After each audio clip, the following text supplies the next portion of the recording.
Okay, let's talk meltdowns. So, I want to talk about what is actually happening when your child melts down. Now, the behavior chart says, not what the manual says, not what the look on the therapist's face says, what is happening in the body, in the brain, and in the room. Because this is the truth, meltdowns are not manipulative, they're not tantrums, they are not a child choosing to make your day harder. A meltdown is a biological event. The nervous system hit its limit and the brain went offline. And once you see it that way, everything you know about how you respond will generally change. Hi, I'm Natalie Pelto from Blue Life RX, and let's get into it. So, the brain has regulation capacity. Think of it like a cup. And throughout the day, things are filling that cup and things are getting depleted. We'll say that even as an adult, your tolerance for things is much lower at night than it is during the day. So throughout that day for a child, though, think of it as sensory input is filling it, social demands are filling it, processing language is filling it, and managing transitions is definitely probably filling it overflowing. And then, of course, if you couple that with physical discomfort, it's a cup that's just pouring out. So for kids with autism, especially kids whose guts are inflamed, who are nutrient depleted, who are not sleeping well, who have a toxic bucket that's also overflowing, that cup starts the day already half full. So, so by the time the cup hits capacity, it doesn't take a big thing. Honestly, it takes the last thing. It's a little bit like the boiled potato spilt over. And the shirt tag, right? That could be one thing. The discomfort of a sensory experience, either with hearing, either with how they're feeling, what they're eating, what they're smelling, the food that got cut wrong, the word no, which is a classic. And we look at that and say, why are you losing it over a shirt tag? Why are you ripping off your shirt? When the shirt tag wasn't the problem, honestly, the shirt tag was just the last drop. And on a different day, did it matter at all? So here's the piece that changes everything about how you respond to those moments. When the nervous system hits overwhelm, when the meltdowns start, the prefrontal cortex goes dark. The prefrontal cortex is responsible for language processing, logic, impulse control, and responding to instructions. Now, most children and most young adults do not have a fully developed prefrontal cortex, and emotional intelligence is not intact. So when it's offline, talking doesn't help. Going to their level and trying to speak to a child that is in a meltdown doesn't help. Reasoning doesn't help.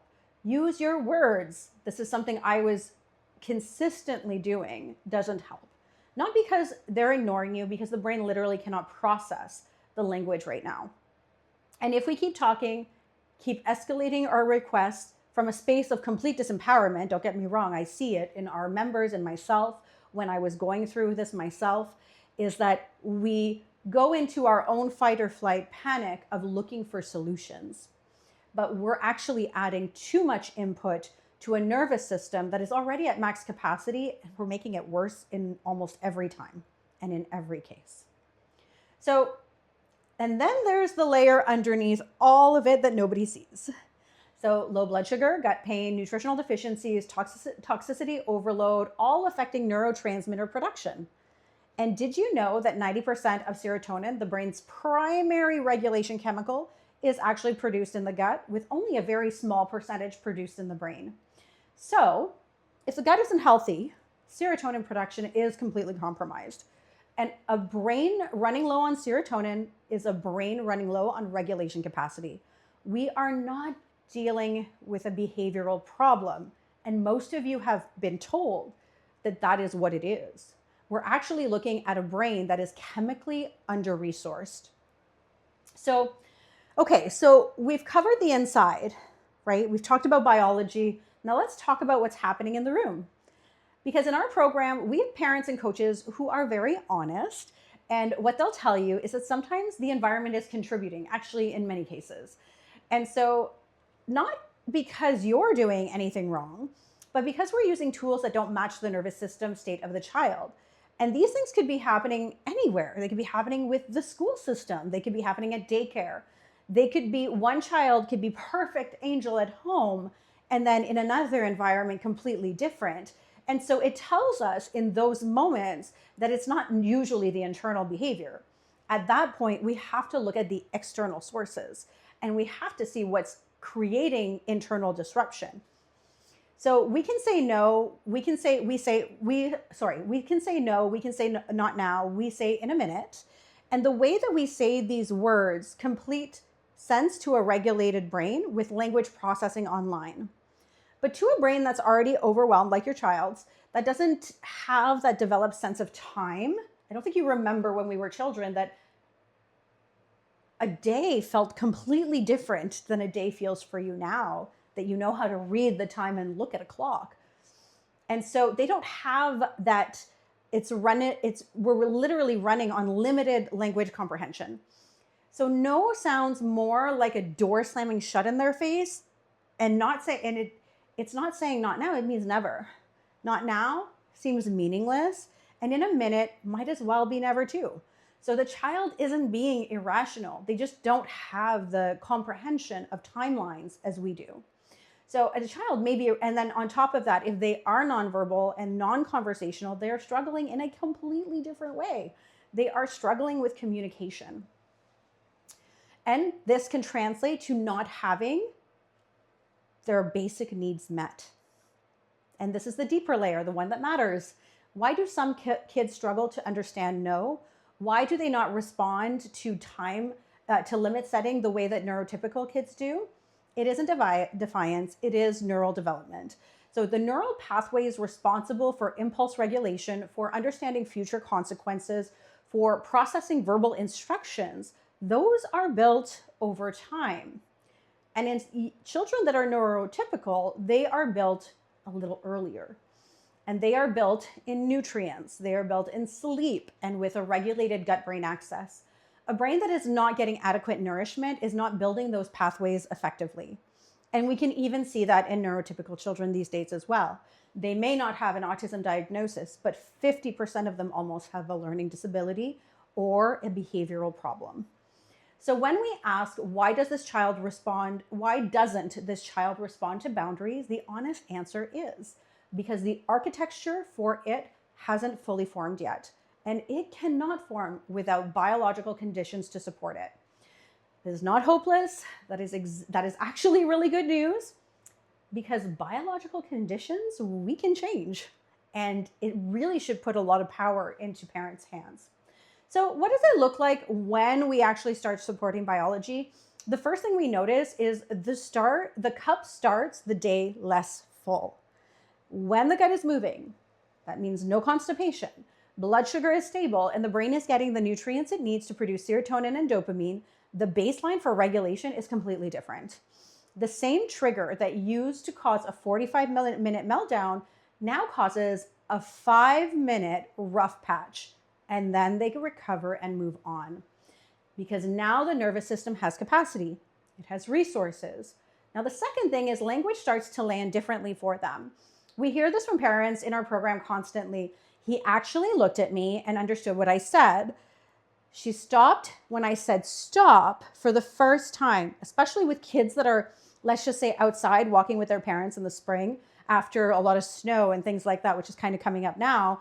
We can see clearly changes in their awareness for safety and in their ability to have receptive language and to be told wait.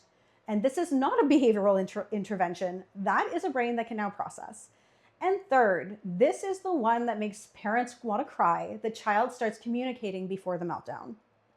Because a regulated nervous system has the bandwidth to send early signals, to reach for a parent, to vocalize discomfort, to do something other than overflow. I'll give you an example. We just had a client or a member who the child was at school and they said he's starting to elope. And this is a child who actually has graduated from a special needs school to a mainstream school. Very different behavior. And when they prompted him when he got home, he said that he felt overwhelmed.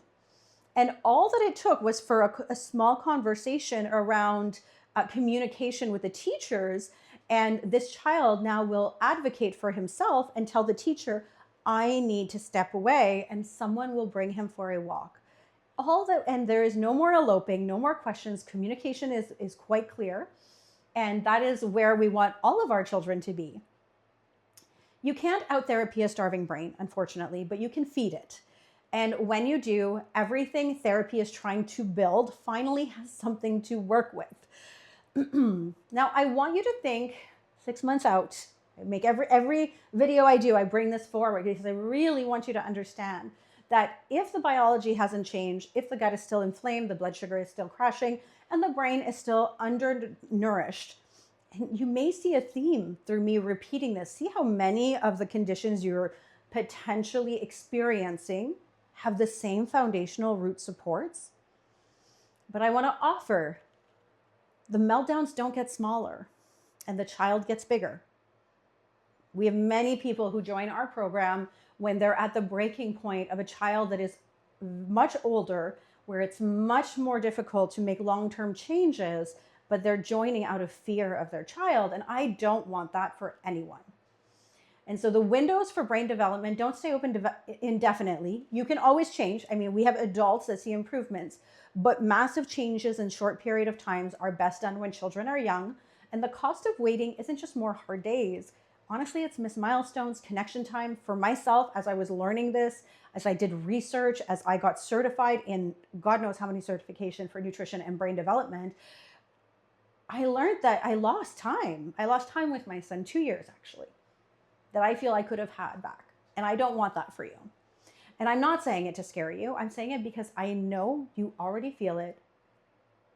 And if you were me, you would be doing the same thing. So because the path forward is actually not as complicated once you know where to start.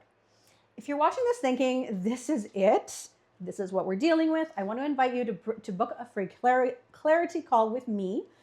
I'll walk you through what it looks like to be in either of our programs based on your needs and your need for support. I can tell you what's happening, where you're at, what is the lowest hanging fruit to start moving the needle, and how we can help you do that. Just clarity. Now, the links are in the description. Go ahead and book a call and we can have a chat. Now, if this was valuable to you, make sure to like and subscribe and share this with someone who might need it.